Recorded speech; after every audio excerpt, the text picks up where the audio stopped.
আমাদের কালচার মাঝে মাঝে ভাবি এত বিশ্রী কালচার, কখনো কখনো পারিবারিক শিক্ষা বলে একটা কথা আছে, এখানে আমরা মনে হয় অনেক পিছিয়ে আছি। কেন বলছি একটু বলি।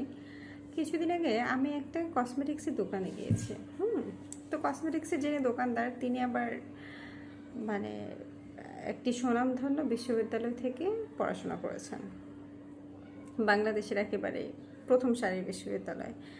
তো এটা আবার উনি কী করেছে, একটা ক্রেস্টে লিখে দোকানে টানিয়ে রেখেছে,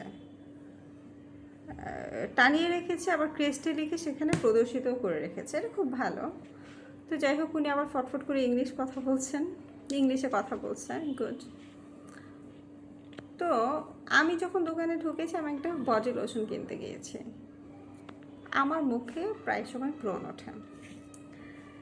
উনি বিশ্বাস করবেন না, আমাকে দেখে বলতেছে, হায় হায় আপনার মুখে এগুলো কি? আমার কোনো সমস্যা, অসুস্থ আপনি?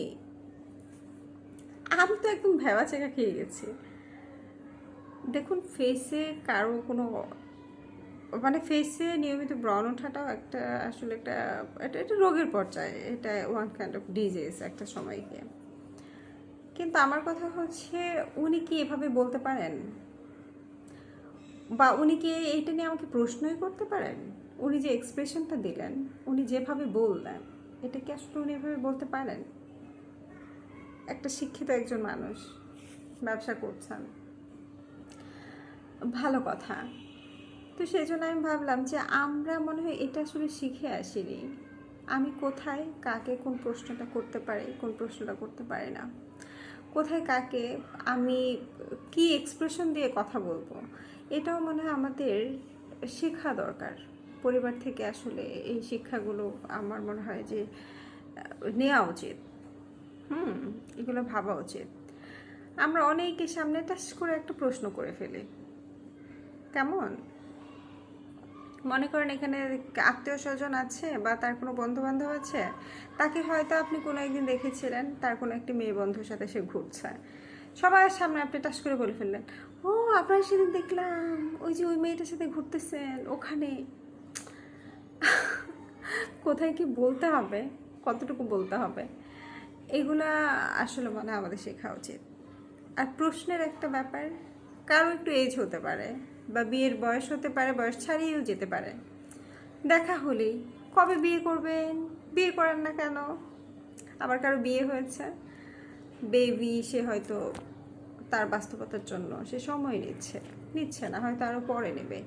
সে কবে বিয়ে করছেন, বাচ্চা কাচ্চা হয় নাই?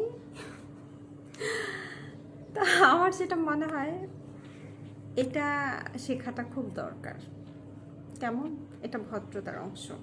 আমি কাকে কোন প্রশ্নটা করব, কোন প্রশ্নটা করব না।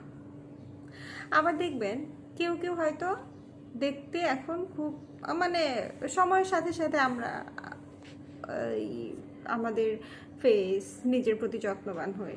5 বছর আগে হয়তো আমি দেখতে ঠিক এখন যেমন আছে সেরকম ছিলাম না।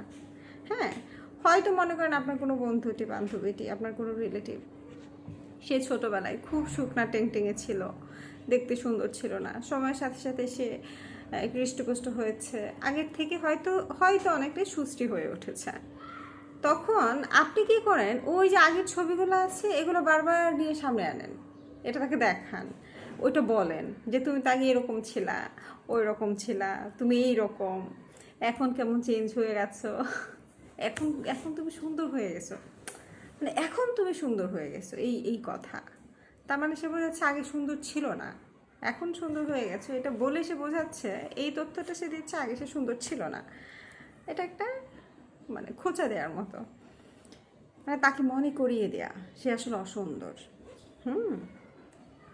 তো যাই হোক, আমরা এই সবের মধ্যে দিয়ে চলতে ফিরতে অনেকের সাথে পরিচয় হয়। আমার মনে হয় এই ধরনের কিছু মানুষ আছে। কোথায় কোন প্রশ্নটা করব, কাকে কোন বিষয়ে মন্তব্য করব না, এটা আমাদের শেখার দরকার আছে। আমি অন্তত তাই মনে করি। দেখুন, আপনাকে কেউ বলেনি গাল ভর্তি করে আপনি প্রশংসা করেন, প্রশংসা একেবারে ভাসিয়ে দিন, ফুলিয়ে দিন, দরকার নেই। প্রশংসাও করার দরকার নেই, সামনে অযাচিতভাবে নিন্দাটাও করার দরকার নেই। কেমন, আজ পর্যন্ত, টাটা।